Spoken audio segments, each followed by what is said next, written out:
Olá, seja bem-vindo ao Universiência, o primeiro programa brasileiro de TV aberta e internet, que é produzido por meio de uma parceria entre TVs e universidades públicas nordestinas.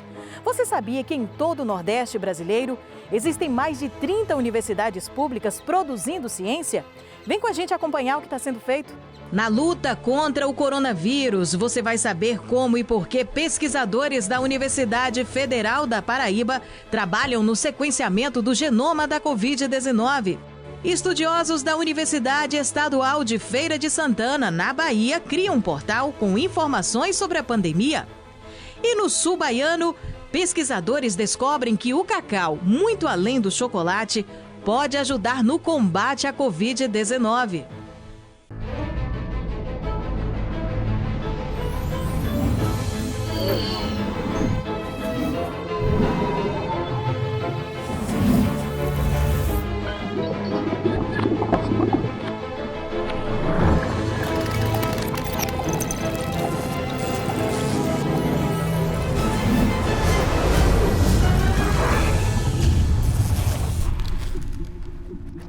Quando a gente estuda biologia, a gente aprende que genoma é toda a informação hereditária de um organismo que está codificada em seu DNA.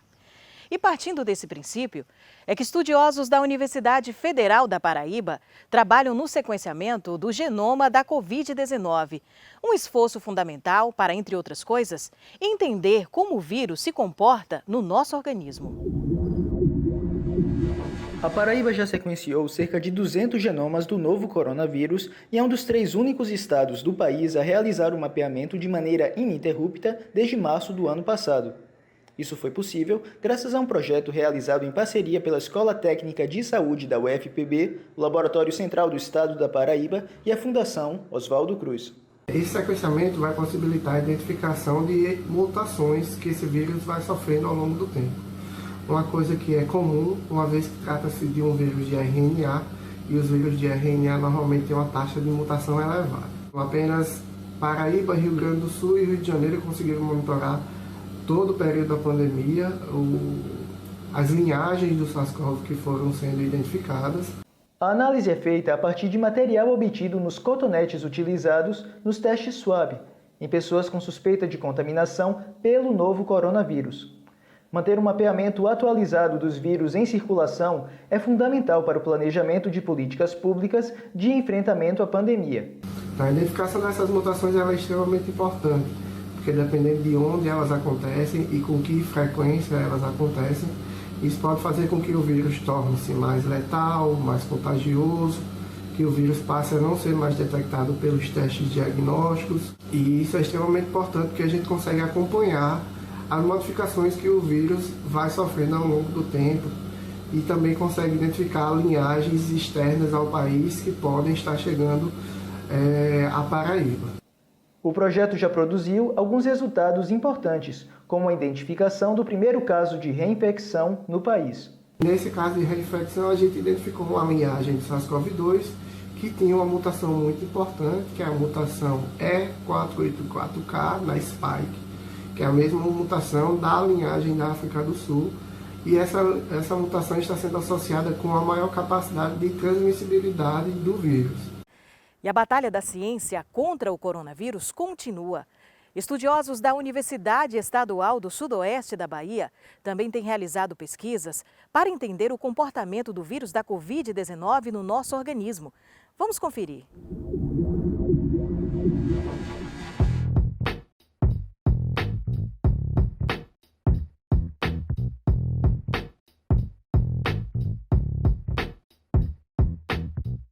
Toda vez que nós temos contato com esses micro-organismos, o nosso corpo tenta nos defender, né? Então, ele tem mecanismos de defesa para nos proteger, né? Em alguns casos, esses mecanismos são muito bem sucedidos, né? Entretanto, em outros casos, esses mesmos mecanismos que nos defendem podem nos levar à doença. Ou seja, eu posso tentar proteger a pessoa de uma forma tão forte, mas tão forte, que ao invés de protegê-la, eu acabo causando a doença. Então, aparentemente, no coronavírus, essa resposta muito forte vem sido observada nos casos mais graves. Então, provavelmente, as pessoas que têm casos mais graves relacionados ao coronavírus é porque eles têm uma resposta muito forte perante a presença do vírus. Entidades biológicas, digamos assim, não são organismos propriamente ditos, mas são entidades biológicas que eles têm eles sofrem a influência do ambiente, então eles sofrem mutações. Todos os vírus vão ter mutações dentro do seu ciclo, né? Eles vão realizar essas mutações exatamente para que eles continuem infectando as pessoas, né? Os seus hospedeiros, no caso, que somos nós. Então, consequentemente, né, nessas mutações, você pode encontrar, então, algumas cepas virais, né, que elas podem se tornar, então, mais infecciosas, né? Então elas podem ter a capacidade de se dispersar mais na população. Essa é uma das consequências que a gente pode encontrar, não só com o coronavírus, mas com qualquer tipo de vírus. Assim como também essas cepas podem tornar mais agressivas, né? Então, a depender do tipo de proteína que receba essa mutação, né, onde ocorra essa mutação, pode ocasionar um vírus com uma gravidade maior.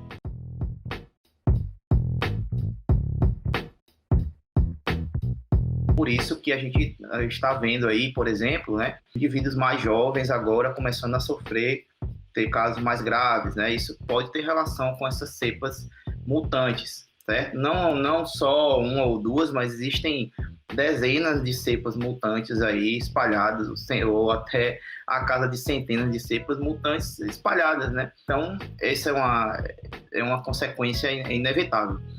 Com a vacinação, obviamente, mesmo tendo um mutante, a chance dele depois causar um dano grave reduz drasticamente, né? Então, seria manter esse foco na vacinação. E daqui a pouco a gente volta com mais Univerciência, trazendo as informações a respeito das pesquisas científicas desenvolvidas nas universidades públicas do Nordeste. Fique com a gente.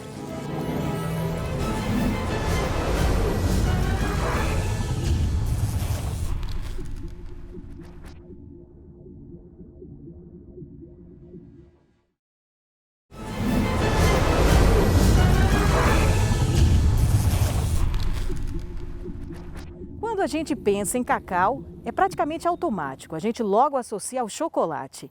Mas pesquisadores da Universidade Estadual de Santa Cruz, no sul da Bahia, descobriram que o fruto também pode ser útil no combate à Covid-19. Vamos acompanhar? Uma equipe de pesquisadores do Departamento de Ciências Biológicas da UESC, com o apoio da FAPESB e das Universidades Federais de Minas Gerais e Viçosa, está investigando o potencial do cacau para criar um remédio para tratar infectados com a Covid-19. A busca para combater o vírus está ocorrendo mundialmente. Em Ilhéus, o grupo pesquisa as propriedades do cacau desde 2005 contra diferentes doenças. O coronavírus, quando invade as células, ele produz uma poliproteína e essa poliproteína precisa ser cortada em proteínas menores. E isso é feito por duas proteases. E aí, ocorrendo essa clivagem, o vírus consegue completar o seu ciclo na célula. O nosso projeto consiste em usar inibidores de protease, ou seja, das tesouras do vírus, para inibir a protease do vírus, para funcionar como fármaco contra a Covid-19. Nós já viemos trabalhando com inibidores de protease do cacau há cerca de 15 anos. A ideia surgiu de colaborações anteriores, onde usamos esses inibidores contra patógenos de interesse na saúde humana. Dispomos de uma equipe de colaboradores que permite desenvolver as diferentes etapas da pesquisa. Estudantes de pós-graduação de Biologia e Biotecnologia de Micro-organismos e de Genética e Biologia Molecular aqui da UESC estão engajados no desenvolvimento dessa pesquisa. A pesquisa está estruturada em 4 etapas. A primeira, que já está concluída, que envolveu o teste dos inibidores contra a protease a nível computacional. O nosso objetivo é basicamente fazer uma triagem das interações entre as moléculas envolvidas que são os inibidores de protease oriundos do cacaueiro, juntamente com as proteases do vírus. E nós temos utilizado algumas ferramentas computacionais que nos possibilitam a visualização e o entendimento da natureza dessas interações. Agora, a próxima etapa consiste em produzir a protease no laboratório e testar os inibidores contra a protease. Esses inibidores também serão testados contra células humanas no laboratório de imunobiologia daqui da universidade, sob a supervisão da professora Jane Lima. Nós realizaremos ensaios biológicos in vitro com os inibidores para verificar a toxicidade dos mesmos em células humanas. Estes testes são importantes para a triagem e avaliação de possíveis fármacos com potencial antiviral. Até março de 2021, o grupo de pesquisadores da UESC enviou 2 inibidores do cacau para o laboratório no Centro de Produção de Vacinas da UFMG.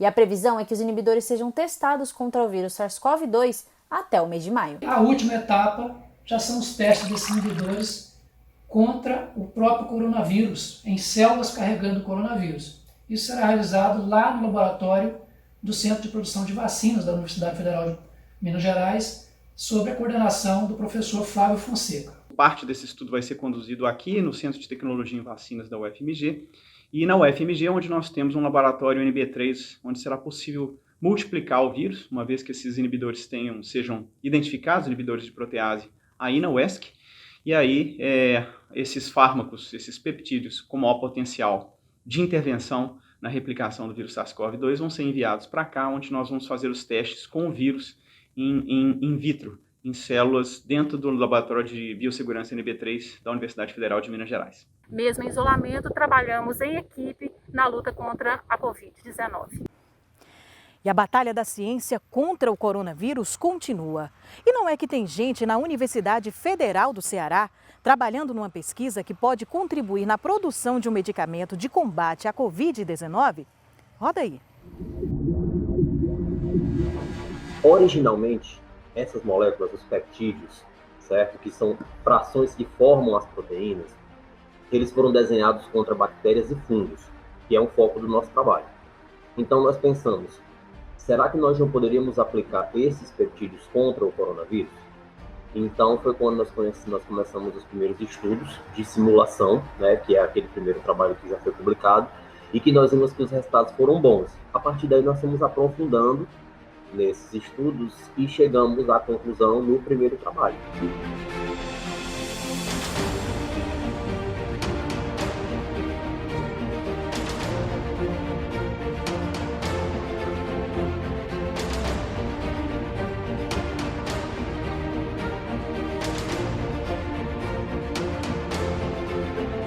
O que foi que nós fizemos?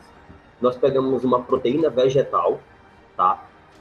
Por exemplo, da mamoneira e da acácia branca, e utilizamos essa proteína como um molde, como se ela fosse uma forma, tá?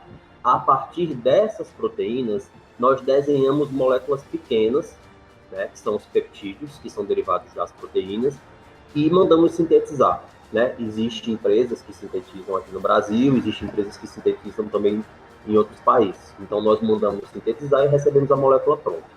No caso do vírus, ela seria efetivamente uma droga antiviral, que você, né, consumiria, como qualquer uma outra droga que você toma, para evitar ou tratar a infecção, certo? No nosso caso, a ideia é que essa molécula ela seja usada para tratamento, certo? Não para evitar as infecções, certo? Quem faz profilaxia são as vacinas, certo? Essa molécula, o objetivo dela é tratamento, que seria amenizar os sintomas da Covid, reduzir a severidade da doença, uma vez que a pessoa está infectada. Porque a ação dela, ela é depois que a pessoa está infectada. É como se você está gripado, vai tomar um multigripe ou vai tomar alguma coisa para dor de cabeça. Esse seria mais ou menos o efeito dessa molécula que a gente está planejando. Muitos trabalhos tentaram achar, né, algumas drogas que foram usadas para outros vírus contra esse. Algumas tiveram, sim, certa eficiência, como o Remdesivir, mas as concentrações eram muito altas, então um pouco inviabilizava, porque ao tempo que inibia o vírus era tóxico para a célula, certo? Então, realmente, hoje não se tem nada de de droga que possa amenizar esses efeitos, uma vez que a pessoa pega a Covid, né? Que você desenvolve a Covid após a infecção. Então, esse é o nosso intuito, né? E uma das vantagens que nós já temos é que nós já temos dados experimentais de que essas moléculas não são tóxicas para as nossas células. Nós já testamos contra pelo menos 5 tipos de células diferentes humanas e elas não são tóxicas. O que chamou a atenção é que em testes preliminares, certo? As nossas moléculas, elas conseguiram proteger as células in vitro, tá? Contra a infecção do vírus. Tá? Nós tínhamos 2 grupos. Quando eu colocava o vírus e as células sem os nossos peptídeos, tinha infecção. Certo? Quando eu colocava o vírus, os nossos peptídeos e as células, não tinha infecção. Então, a predição que nós fizemos em modelos computacionais foi reproduzida in vitro. Tá? E a ação dessas moléculas contra o vírus foi numa mesma concentração que ela não apresentou toxicidade. Então, ela mostrou eficiência e segurança. Eu acredito que nós temos realmente uma molécula que é bastante promissora, né? Pelo menos nas etapas iniciais. Nessas etapas in vitro, ela se mostrou realmente eficiente e segura, né? Então, a minha confiança é que a gente pode realmente esperar algo muito interessante que possa ser utilizado. E daqui a pouco a gente volta com mais Universiência. Até já!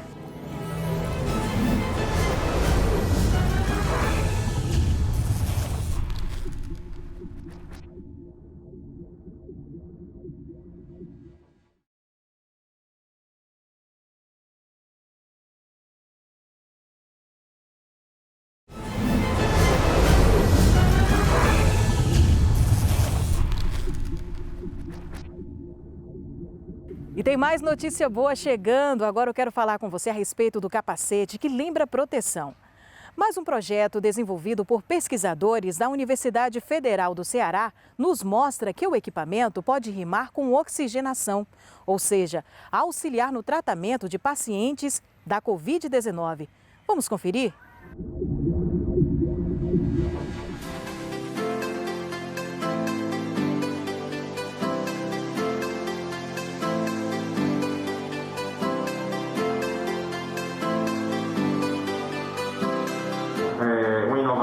Em saúde aqui do estado do Ceará e que ele é fruto de trabalho, muito esforço e principalmente de solidariedade entre as pessoas que participaram do projeto, entre os profissionais de saúde que conduziram junto conosco os testes clínicos e principalmente os pacientes que usaram o dispositivo, aceitaram participar da pesquisa e acabaram se beneficiando. Fazendo registro de experimento com o elmo de base rígida, com capnografia e oximetria, registro da pressão de CPAP, atingindo um CPAP aqui de 10, 15 centímetros, fluxo de 40 litros por minuto total, misturando oxigênio e ar comprimido com umidificação em jarra. E, importante, a capnografia, mostrando que não está havendo reinalação de gás carbônico. Eu acho que o ponto bonito de todo esse processo é que esse pensamento em grupo, um grupo qualificado, né, tecnicamente, institucionalmente, do ponto de vista até mesmo político e social, da visão, né, do sistema de saúde, das necessidades do Estado, esse grupo pensando junto, eu acho que acelerou muito o processo e evitou que nós errássemos, porque não havia margem de erro. O tempo era curto, era um tiro que tinha que ser dado muito certeiro, em uma coisa que desse certo, que fosse viável, não fosse só uma ideia de protótipo para a gente mostrar que era interessante, mas como exercício intelectual. Não, era para ser de fato uma coisa que pudesse ser produzida em escala, que fizesse uma diferença na ponta. Qualquer uma das entidades trabalhando sozinha, naquele momento, dificilmente teria chegado a esse mesmo resultado num prazo recorde entre o momento que esse grupo se formou, ali na virada do mês de março para o mês de abril de 2020. Até o lançamento oficial do elmo foram praticamente 90 dias. O elmo ele deve ser utilizado em pacientes que têm insuficiência respiratória hipoxêmica, ou seja, com queda do oxigênio no sangue, e que precisam de oxigênio terapia, precisam de oxigênio. Então, nesses casos, o paciente é candidato a se beneficiar do elmo e, por exemplo, uma pneumonia por Covid-19 é uma dessas situações, mas não é a única. Outras situações, como pneumonia de uma maneira geral, edema agudo de pulmão, são situações comuns que também podem se beneficiar da indicação do uso do elmo. Para usar o elmo com segurança, é essencial que o paciente esteja alerta, cooperativo, que possa participar do processo de maneira consciente e ele geralmente não pode estar comatoso, não pode estar torporoso, sonolento demais, porque ele precisa estar alerta para se comunicar com a equipe dos profissionais de saúde. Além disso, isso pode ser usado no ambiente de enfermaria e no ambiente de UTI. A vantagem de que você não usa um equipamento que é um respirador ou ventilador mecânico. Os testes clínicos foram todos eles feitos em pacientes com Covid-19, de forma moderada a grave, todos internados no Hospital Leonardo da Vinci e que estavam necessitando de altas frações inspiradas de oxigênio, ou seja, alta quantidade de oxigênio. Portanto, pacientes que poderiam ter evoluído talvez para a intubação.